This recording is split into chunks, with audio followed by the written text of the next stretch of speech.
Welcome back, listeners, to another episode of Susan Lopresti Wellness, Mind, Body, and Soul. This is the podcast where we explore the highs, the lows, and everything in between when it comes to a woman's life, her health, and all aspects of navigating the midlife landscape. I'm your host, Susan Lopresti, and today I'm super excited to have Laura Zavelson, MBA, with me today. She is a corporate finance escapee turned serial entrepreneur, former professor of entrepreneurship, and now business guide. She helps GenXers who are laid off, pissed off, pushed out, or burnt out capitalize on their expertise and their experience to build a business as a coach, consultant, or independent expert. She draws on 25 plus years of experience to deliver client getting and business building strategies that are both proven and practical. Her video podcast, The GenXpert Show, and her signature business breakthrough program are designed to be easy to follow roadmaps to financial stability, flexibility, and freedom so her clients never, ever have to be out there looking for a job again. So, without further ado, Laura, welcome to my podcast. You're a woman after my own heart. I am so happy to be here today, Susan. Thank you so much for having me. I am super excited. So let's begin. And the reason why I say that you're a woman after my own heart is because I was in corporate America for 27 years and I was 61 years old and I had this 5-year plan of retiring at 65 and I had everything planned out for me. And at 61, they decided they no longer needed me. And so I was in the boat that you described, where I was pushed out and also pissed off. But it ended up to be the biggest blessing that I could have ever asked for. So I wanted to start by letting you know that. And that's why you are a woman after my own heart. And I would love for you to tell my audience your personal experience, what happened, and why you started this business. Well, Susan, I left corporate to be an entrepreneur a long time ago. And I co-founded a software company, and then I had a brand strategy agency. And so I've been out on my own for a lot of years. But after teaching entrepreneurship, I ended up following my husband out to the West Coast. He got an offer out here. And I joined another startup out here. And when that one was done, I said, the startup thing is a lot. And I think I'd like to go back to corporate. And so I went back into corporate and in a corporate innovation capacity, where they kind of let you try to start companies inside a big company. Mhm. And normally those programs last about 3 years. And I came in and worked there for 2 years. And the guy who was running the program got moved to another department, and I found myself laid off. And so I was lucky enough to have the experience of starting my own company before. So I had confidence that I could do it again, but I wasn't exactly sure what I wanted to do. And this was right about the time of the pandemic. And what happened is I joined an entrepreneurial community and I started seeing all these women who had stories really similar to yours. And Susan, I wish I could tell you that you're it's an isolated incident, that never happens, but it happens all the time. And it's horrible because all these women like you have incredible experience and all this talent that we're basically taking out of circulation unless we find ways to help women sort of let go of the corporate path and start these companies on their own. So when I looked around, I saw a lot of women who wanted to start their own companies. They had a lot to offer, but starting your own business is a skill set really, it's pretty unique. It's a skill set on its own that you're unlikely to learn if you have a lot of corporate experience. But that's a skill set that I happen to have. And so I thought, could I somehow offer this knowledge to women to help them build their own companies so they could take back control over their career and over their financial opportunity and over their time. So that's sort of the story of how the business that I have now came to be. Great. So you're helping women who have lost their jobs, more or less, who are now looking to do something on their own. And it's not always a layoff. A lot of times corporations are sneaky, right? They don't want to get involved with, severance or whatever. So I've talked to a lot of women who have just been pushed out. They have a job and they have responsibilities and they have direct reports, and all of a sudden they find these responsibilities that are taken away and they're given to other people, and their people are taken away. And basically the companies are just waiting for them to go, to make Right. the decision to go. And so, I think if people are in that position, that's a really good time to start exploring what it might look like to do something else. And I think starting your own company is not always an option that comes to mind for people. They think, oh, I have to look for another job. Well, it could be you could create your own job.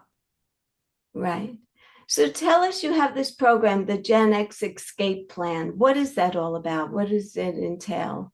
The GenX Escape Plan is a free guide that I have that just helps people start exploring what it might look like if you were to start your own business. So it sort of gives you some guidance on how to think about what you have that might be sellable, because that is the whole point of starting a business. You do have to have something to sell, how you might package that up.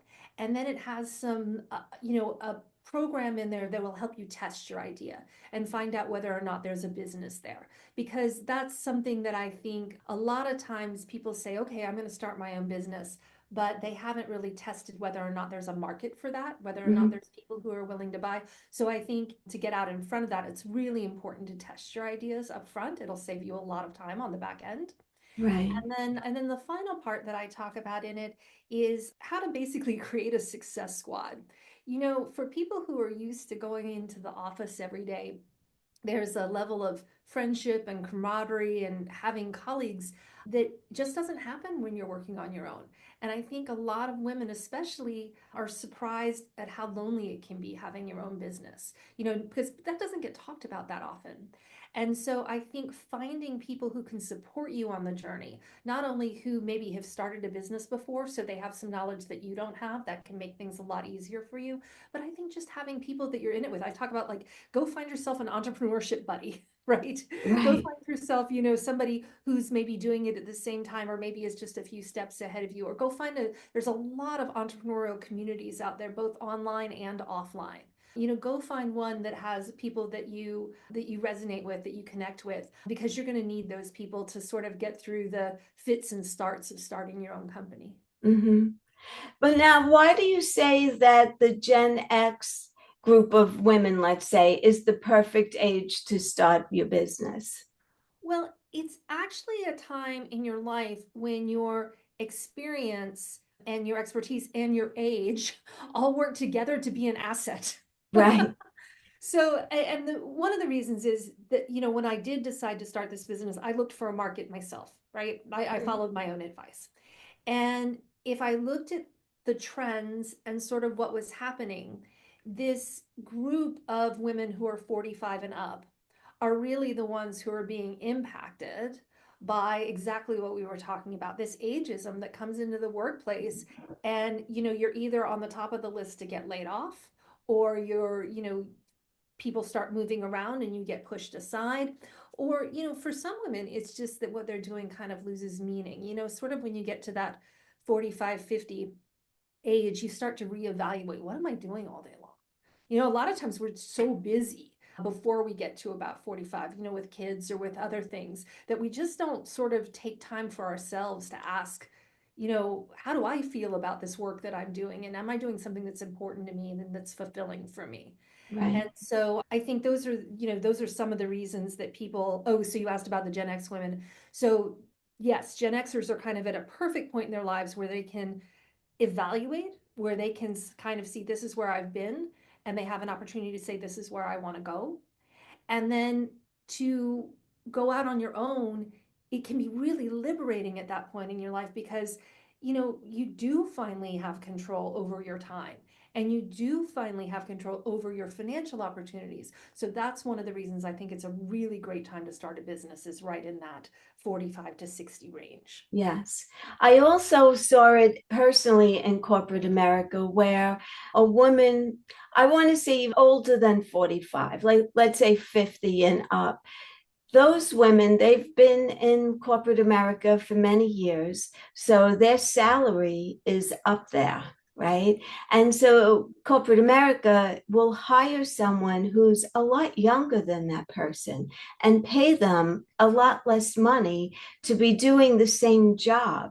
Oh, And yeah, 100%. I mean, that is one of the main reasons that we end up on the top of that layoff list, is we're expensive. yes, So the companies don't usually come to the managers and say, I need you to get rid of 5 people. What they say is, I need you to get rid of this much money. right, And so when you start looking at your line items, oh, here's this person and they're kind of old and maybe they're not going to adapt as well, which is just a myth. It's just a lie they tell themselves. That's right, baloney. And so, yeah, let's just take her out. And oh, look, I've just freed up a bunch of money. right.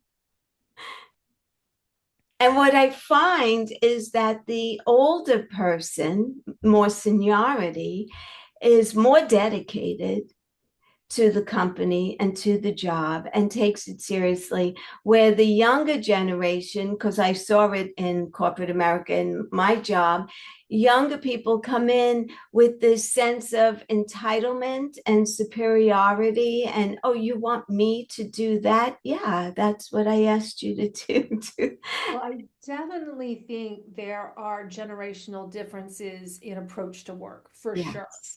But one of the other things is that, and I think corporations are being very short-sighted about this, but is that so much institutional knowledge walks out the door when you get rid of those more senior people. The history of, we tried that before and it didn't work, and this is why.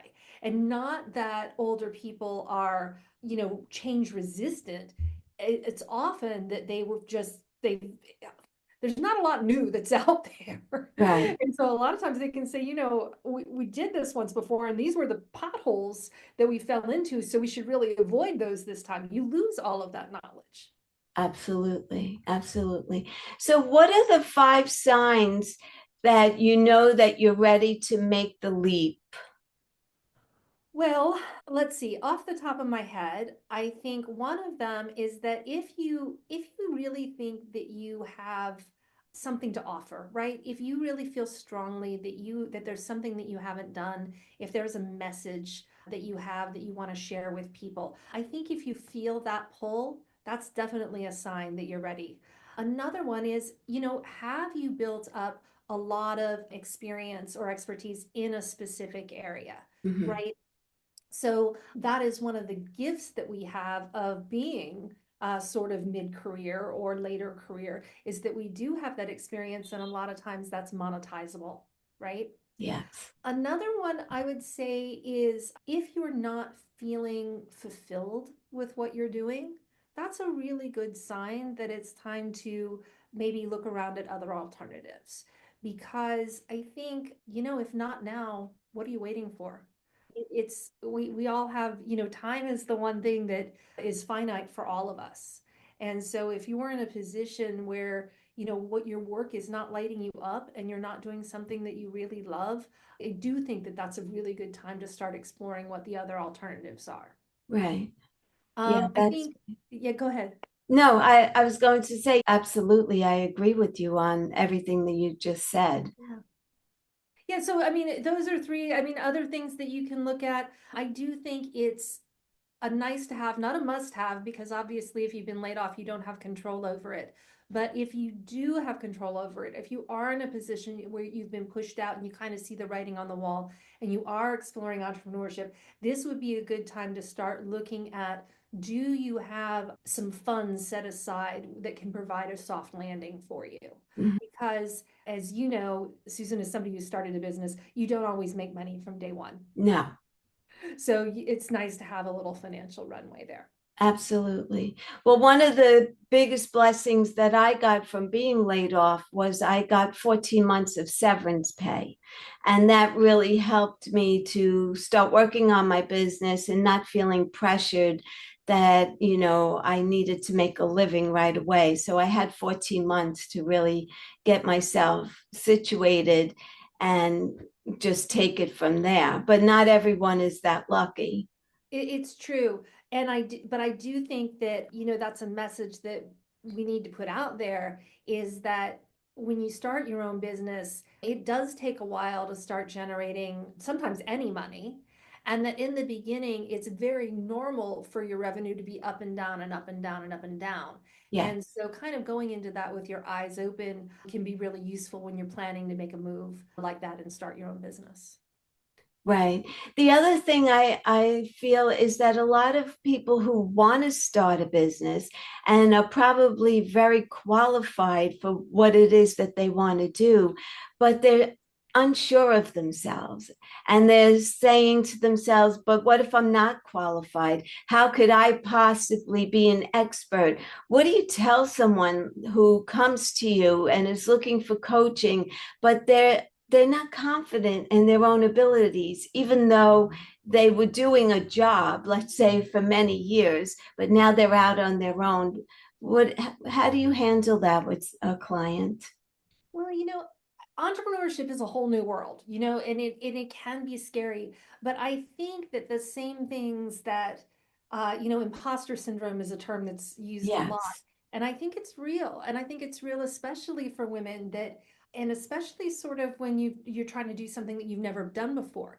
It's really just your brain putting up roadblocks in front of you because your brain's trying to keep you safe, right? Mm-hmm. That core part of your brain is saying, this is scary. We haven't done this before. So I'm going to throw up a whole lot of roadblocks that aren't necessarily true to try to get you to keep you safe. And I think some of that is because of the way we define failure. People are so afraid that something's not going to work. And so that's the reason I think for a lot of the uncertainty or the not feeling like we're ready or not feeling like we're good enough. And I promise you that if you have 25 years of experience doing something, you are ready and you are good enough. And so I think the ways around this are, first of all, you have to get introspective and you have to ask yourself, is this really true? Is the stuff that my mind is putting up in front of me, all these roadblocks, are these really true? Or maybe I'm just constructing this as kind of a protective barrier. And then I think the second thing, and this is the advice I give people that I think is actionable, is what is an experiment that you can do, a small experiment, Mm-hmm. see if it will work. So you don't necessarily always have to, leap off the tallest diving board, Right. right? We can maybe start in the kiddie pool. Is there a way to put your toes in the water where we could learn something?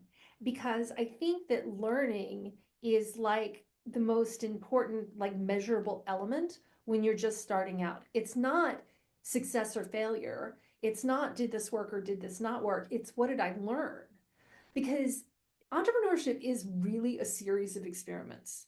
Yeah. And you kind of have to approach it a little bit like a scientist and say, I'm going to set up an experiment. I'm going to put this thing out there, and people are either going to say yes or no.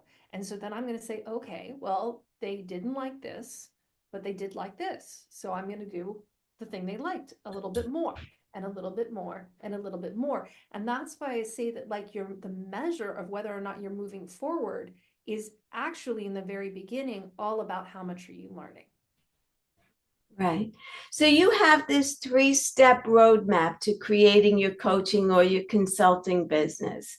And it's find your focus, test your idea, and talk to people who you want to be your client. So can you elaborate on that a little bit? Yeah, absolutely. So finding your focus is all about deciding what problem you solve, who you solve it for, and why is it important to them to solve the problem. So a lot of times I think when we start a business, people just say, "Oh, I'm a consultant now. I'm a coach now, and I'll take any client." And well, yeah, I mean, because that's very logical, right? If I spread a wide enough net, if I cast a wide enough net, I'm going to catch some fish. And The thing is that there's so much noise out there today. It's really hard to get heard if you're Yeah. trying to market to everybody. So then the next thing people do is they say, well, I want to pick a group of people. And I'm like, that's great. If you have a group of people you want to help, or a kind of company you want to help, great. The next question you have to ask is, but what problem do you solve? Because people buy things to solve problems. Hmm. So what I see is a lot of women trying to start businesses around something that's not really a problem. And the thing is that if it's not really a problem, people generally won't pay to get it solved. So the problem has to be more like poison ivy, right? Yeah. Whoever you want to buy your thing from you has to be so itchy that they're Yes. willing to give you their credit card to make the itching stop. So you have to look for a significant problem that they want to get solved, and that that they know in their minds they have a pretty good reason they want it solved, right? They want to stop that itching. So that's sort of the first part, is finding a focus area, is really helping people drill down on that person and the problem. And I think you'll hear a lot of discussion if you start, going on to online forums, or you're on social media or whatever, about, having a niche or whatever. And I think where people get tripped up here is they start thinking that it's all about demographics, right? It's about, I help, teenagers who have dogs and who aren't doing well in school, or something like that. And what it really needs to be, actually, I messed that up, is to be, if I help teenagers who have dogs who live in the Southeast, right? Well, you haven't defined a problem. So until you put the person and the problem together, Right. that's a better way of looking at it. And that's why I usually call it a focus area instead of a niche. Right. And then in terms of getting to that problem, what I really recommend you do is go out and actually have a conversation with the people that you want to work with, and make sure you understand how much of a poison ivy problem that we're talking about. And it's really, really hard to do that without having a conversation. And I know that there's people who are saying, yes, but I can just talk to ChatGPT. And actually, I do think you can get a great start in your thinking about it by talking to ChatGPT. But what ChatGPT can't give you is an emotional response. Absolutely. And when you start talking to people and you're trying to understand what their challenges are, or companies, right? If you're starting to, again, because you're still selling to a person, right? There's a person inside the company that's going to buy from you if you're going to be a consultant. Hmm. So as you talk to these people about what problem you're solving for them, it gets easier to identify where the urgent problems are if you're actually talking to them, because they're going to get a little bit emotional about it. They'll start talking faster, they'll get animated, they will talk about it more than other topics. And so you will start to get a read of not only how important the problem is to them, but also what the language that they use to talk about their problem. Because sometimes when we have solutions, we don't remember what it was like to be sitting in the shoes of the person that has the problem. Right. And they may see it differently or talk about it differently. If you can find out how they talk about it and then use that when you start talking about what you do, that's a great way to connect with people. You'll get clients much faster if you can figure that out. Right. So that's why I think talking to people is so important. And I do talk in that PDF about a number of ways you can use to sort of research your market and understand your customers better. But the gold standard here is to actually talk to people. Right. Another thing that I find is that, so someone who came from corporate America, they know how to do their job. They do it, they've been doing it. But there's one thing that they didn't have to do, and that was to sell themselves, right? And so, how now you're in your own business and now you have to sell yourself. And a lot of people, and myself included, I didn't like this part of being in business and selling myself and selling my ideas. How can you go about making selling less uncomfortable for you, or also not sounding so, like you're just pushing a product or a service? Like, how could you do that more authentically where you feel more comfortable? Yeah, I think the reason sales get such a bad rap is because everybody has been on the other end of a pushy salesperson at Yes. some point. You've been sitting in the car guy's office, or you've been on the end of a phone call where somebody's just trying to sell you, or you're in I don't know, you're in the store and somebody's trying to sell you like the scarf, the shoes, and the hat that goes on. And you're like, I just want to buy a dress. Right. So I think we've all been there. And I tell you, my approach to this is to use a thought leadership approach to position yourself as an expert. Because when you're an expert, you don't necessarily have to sell to people because people want to hire you. Right? I use the example of a plumber all the time. That if I've got a big leak in my kitchen, when I call the plumber, I don't necessarily quiz him on like everything that, I need to know about the plumber. I don't wait. I don't like go back and talk to people about it. I just hire the plumber because he's an expert and I know he can solve my problem of the Mhm. water that's gushing on the floor. Right. So, what I say to people who are in business for themselves, think about your focus area and think about how you solve that problem. Remember, we started by talking about problems. Everybody, and this is another great reason why people who are sort of midlife are this is such a good time to start a business because you actually have an approach for solving problems. You've done it enough that you can say, yeah, actually when I help people do this, the first thing we usually do is this, and the second thing we usually do is this, and the third thing we usually do is this. And that actually makes you an expert Yes. because it is a unique approach for solving a problem. And so what you can do, and by the way, I think a lot of people will say, oh no, every situation is different. I do it differently every time. I promise you, you have a process. You have an approach. If you've been doing it for 20, 25 years, you actually have an approach. Maybe you just haven't articulated it yet. Hmm. But that's one of the things I help women with when they work with me is how do we articulate that process? How do we put a name to it? And then how do we talk about it in our content? So blogs, podcasts, newsletters, right? Yes. Because when you talk about your unique approach to solving problems, that actually gives you a lot of credibility and helps position you as an expert. And so if people are coming to you for your expertise, it's not so much like selling. They're already ready to hire you because they recognize that you're knowledgeable and that you're credible and you already have that know, like, trust. Right. Great advice. Great advice. And so they're actually not selling, they're helping, and they need to look at it from that perspective. Absolutely. Yeah. So how do you intentionally design a business around real life needs? What does that look like?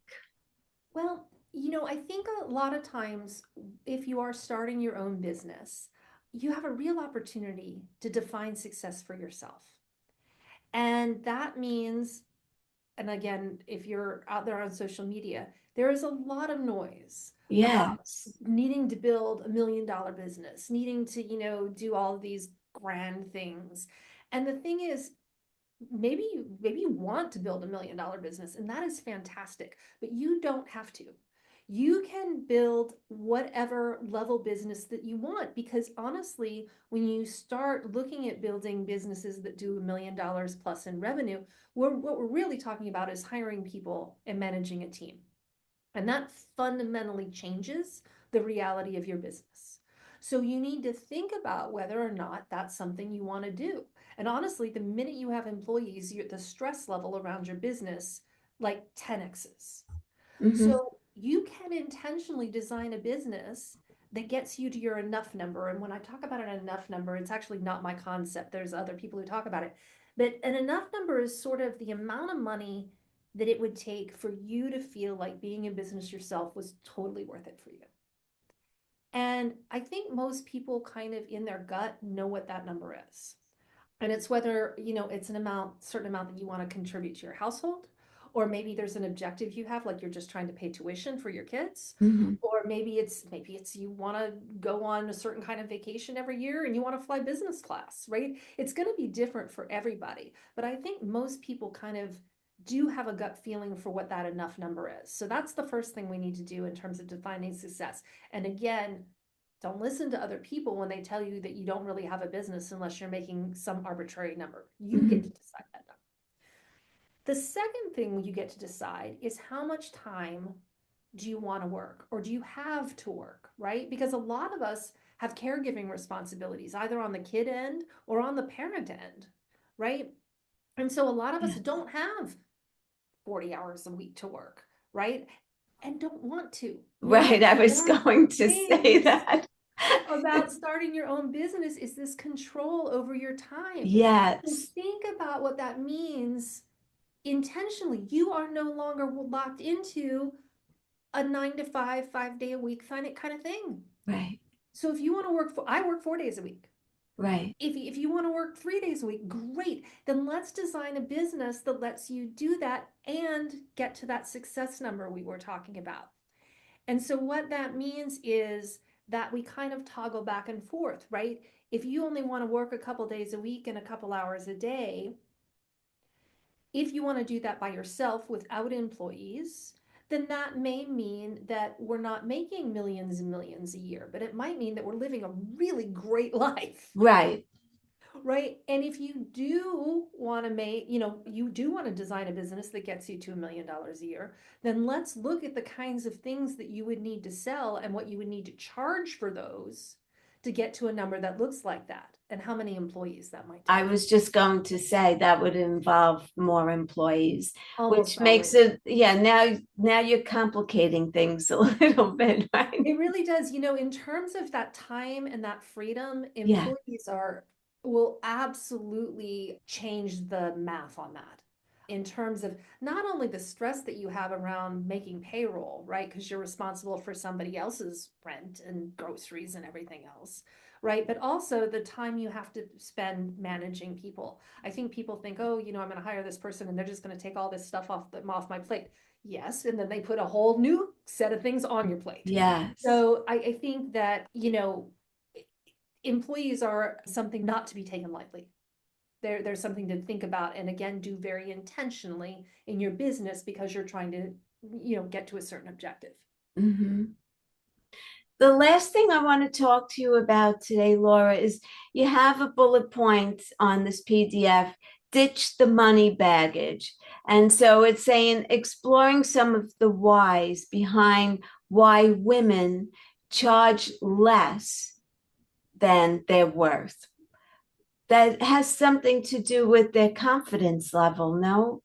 Absolutely. Absolutely. I think it's confidence. I think some of it is social, that Oh, we don't talk to each other about how much we're charging. And I think men do. And I think that, it's not, at least sort of with my background, money wasn't considered a polite topic.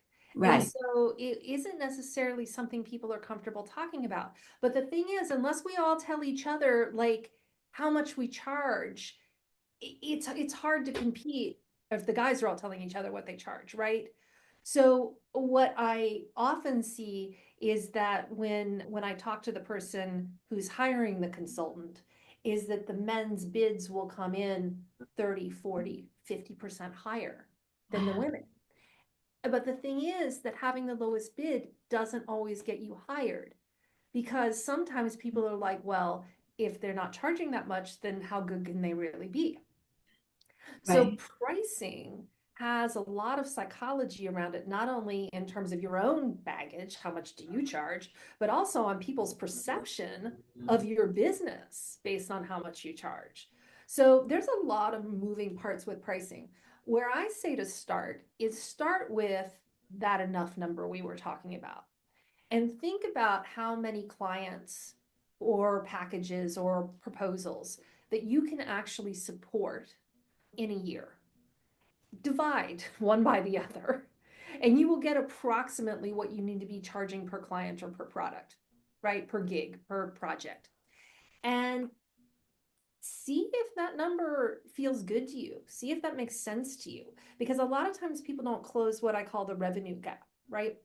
We have an idea about how much we want to charge or how much we want to make. hmm, Don't necessarily close the gap between what we're charging and how much we're going to make. And so you have to sort of think about how many clients do I need if I'm charging this month to get this much to get to my goal? And if it can't get you there, then we need to look at a couple things. We need to either raise your prices, which is usually what I recommend, or we need to add some more products in there so we can get you to your goal. Yeah, but how do you get women out of that mindset of feeling insecure about charging? Because, like you were saying, that men are comfortable say, "Oh yeah, I charge this," and and they're confident. They have this assurance about themselves. And women, I I would think that in today's world that we should really be feeling very equal to men, but yet I think deep down in our mindset, we still have those insecurities where the man is really the breadwinner, let's say, and women don't feel that that's their place. Do you notice that at all, or no? Yeah, I do. Well, what I do see in my practice, right, is that I'll look at women's packages, I'll look at what they're charging for something.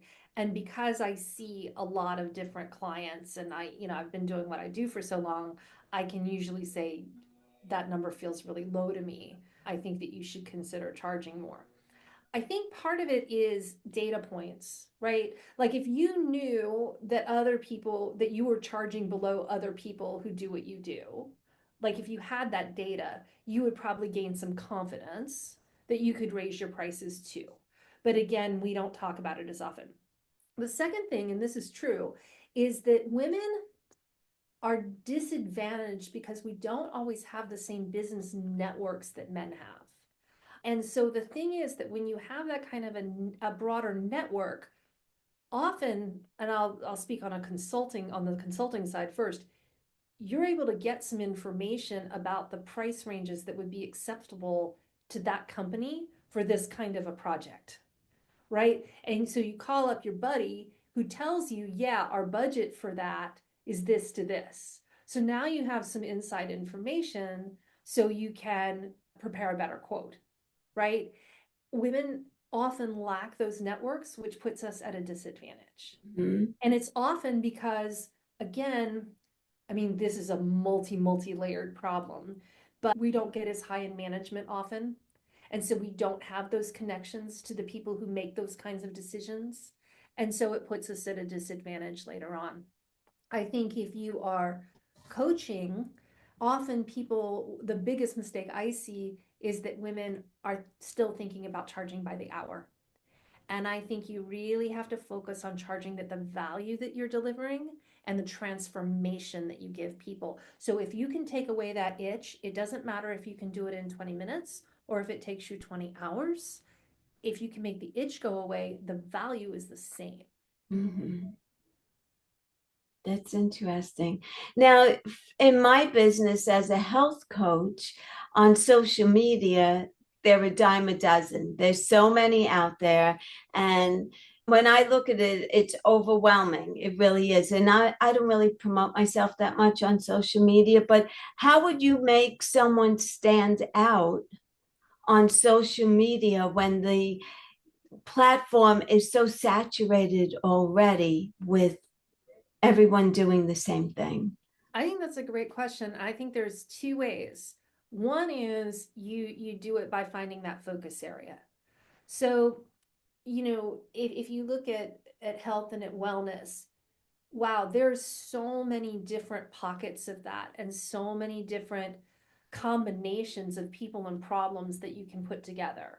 So finding an interesting combination of a problem that you solve and a person you help solve that, that's going to help you stand out because you're going to be asking specific people to raise their hand, not everyone. So that goes back to the original thing that we were talking about, that you stand out when you actually, practically call someone's name, right? Right. The second thing is that you can use that thought leadership I was talking about earlier to stand out. Because a lot of people are just focusing on content that is about getting noticed. Look at me, look at me, look at me, right? If you are willing to go deeper and talk about your approach, that differentiates you, right? That's going to resonate with some people, and it's not going to resonate with some people, and that's okay Yes. because you only need the people who it attracts, right? And so the more you can be specific about how you work, how you think, the steps you take, what's it like to work with you, right? I think that helps you stand out. That definitely is the no piece. Like if we talk about no like trust, right? That's the no piece. The trust piece is, can you give people exercises or tips or tricks that they can try and get a quick win, right? That work, right? That automatically gives you some credibility. Yeah, You share testimonials. Can you share case studies? Because that helps people trust you.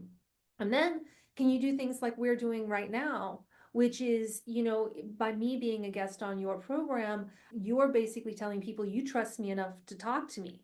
And so that actually is a big help in terms of gaining credibility and trust, is collaborating with other people. absolutely. And then the like piece, that last one, your personality is going to come through if you start talking about what you do and how you help people. It's going to come through. But I also think you have to put out some vibe content. You got to share a little bit of your life behind the scenes with people, because I think that helps them feel closer to you and more connected to you. And Yeah. I think when people feel that, that might be the one thing that gets them sort of from thinking about it to actually buying something from you, actually working with you. Wow, that's great advice. That's great advice. Thank you. Yeah. So, Laura, final thoughts. What would you like to leave us with today? I would love to say that if you are thinking about exploring entrepreneurship and starting your own business, I recommend that you don't just do it all in one leap.